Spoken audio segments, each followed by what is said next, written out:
I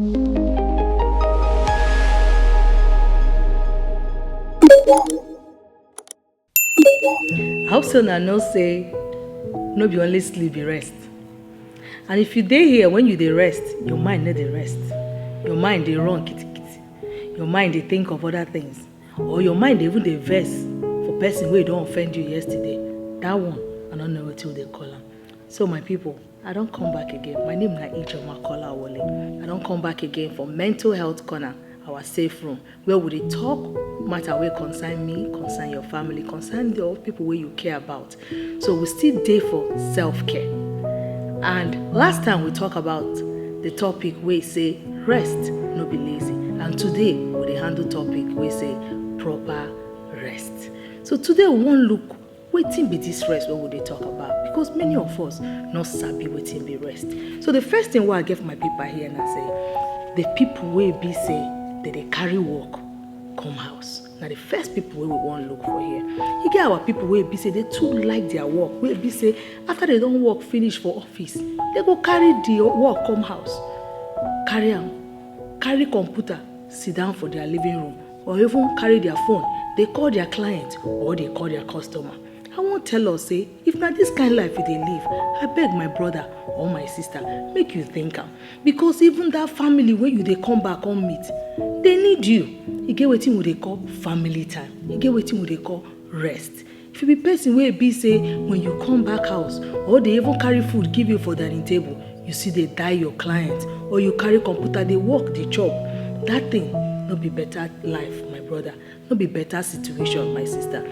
I won't make we talk am here for this room. But before that time, I won't tell you, say if na your first time to come for this room, you never subscribe, and you never like, or you never even share, give people where you care about. I bet take time, call them, say, may they run come. You know somebody will be say the person is also working, they work, or anytime we're in their house, you need a sabi separate work from house. I bet call them, tell them, say, this matter what they talk today, you consign now. All right, make we continue for this topic. So as we talk, sleep, no be rest.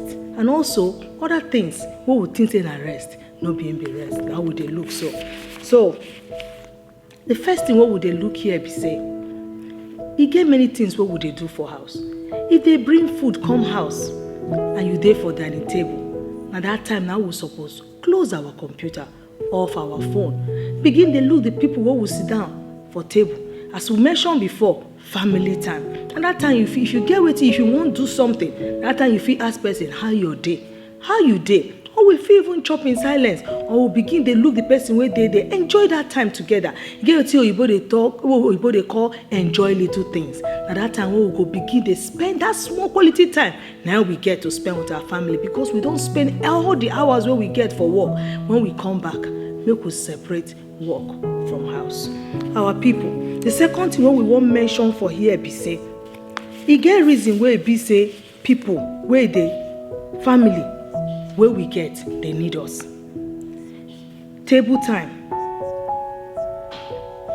family time, all those time they important.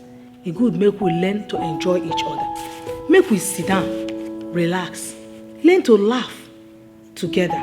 Now that one go bring me to the next topic where they ask, what is rest?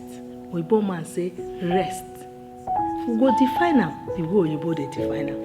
And wetin I write here be say, he say make we remember say rest na anything wey we do intentionally. I don't know that we don't hear that Oyibo before. Where we mean for our mind, where we do intentionally, where we carry for mind, say we go do to take increase our mental and physical well-being. And so Oyibo man take put am o. Say before we go rest, na be say we go mean am from our heart. Say this thing na something what we go take do to take increase our health. And as we talk last week, rest they improve our physical well-being, it dey improve our mental well-being, it dey reduce stress, it dey improve our health, it dey improve both our heart health, and it dey also improve our functionality, the way we dey take function, our mood, and even our sexual life. Also, make we remember say they get different type of rest, and the place na there we go stop am. If we get time, if we mention maybe out of this rest, we get 7 type of rest wey I wan mention for here. So out of these 7 type of rest, we go mention maybe 1 or 2 of them. But the 7 of them, First one na physical rest. The second one na mental rest. The third one na emotional rest. The fourth one na sensory rest. Oyibo dey call am sensory rest. The fifth one na creative rest. The sixth one, Oyibo say that one na social rest. And then the one wey me I like pass, which is the seventh one, that one na spiritual rest. So I don't know whether time that our side, but if you feel come back again, we go talk about this rest. We go discuss am well. But the first one I want touch be say physical rest. Physical rest, as all of us know, na the one wey we dey do physically, we dey mean am say I want rest. When we go, we do small exercise, we stretch, we do massage, we come out, we take walk, we come out, you say I wan take stroll, I wan come out for house. All those things na rest. You dey come out your mind. If you take stroll, even if na 30 minutes stroll, all those things na you dey rest your mind, you dey rest your body. You go do massage, you take break. Some of us, they give us break for work. Na that time you go begin dey call Mama Nkechi, dey call Mama Nora. You go begin dey, send one message or the other. We no dey take our break at all. If they give you work, Oyibo wey call am break time, they know why that thing na break time, but we need to observe am. Abeg, if they give you 30 minutes break for work, my sister, my brother, take your break. You get why. That break, you need am. Because after that break, you dey go back to work. So make we dey learn to dey take our break. So we dey take nap. They say nap na just small time when you just rest. It doesn't matter whether na 1 hour nap you take or na 2 hour nap. That in your brain need am. So that one na be physical rest. Maybe we go talk about mental rest. Mental rest na when you give your mind small rest. Just anything wey be say you do to take rest your brain, na be mental rest. So make we talk am, we go be say you give your mind small break. So example of those things be say when you turn off your phone. Some of us know they turn off our phone from January to December. Our phone dey on. We go charge am, we go dey use am. Sometimes just log off. Sometimes we come out ourselves for social media. All those things they help. We off everything. Turn them off. All those things they help our mind. Also, quiet time. Sometimes just stay quiet. Don't be everywhere they call you go. Don't be every time person call you, you dey everywhere. Sometimes just dey. Give it to Oyibo, they call mindfulness. Mindfulness na when you just dey, you just observe quiet time, you just chill. There, you don't want to talk to anybody, just relax. Mindfulness na they call am. Meditation.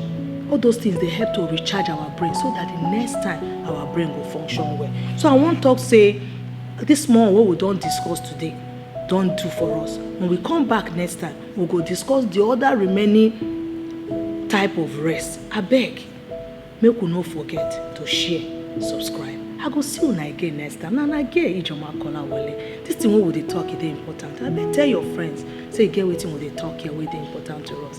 I go see you again next time. God bless you. Bye-bye.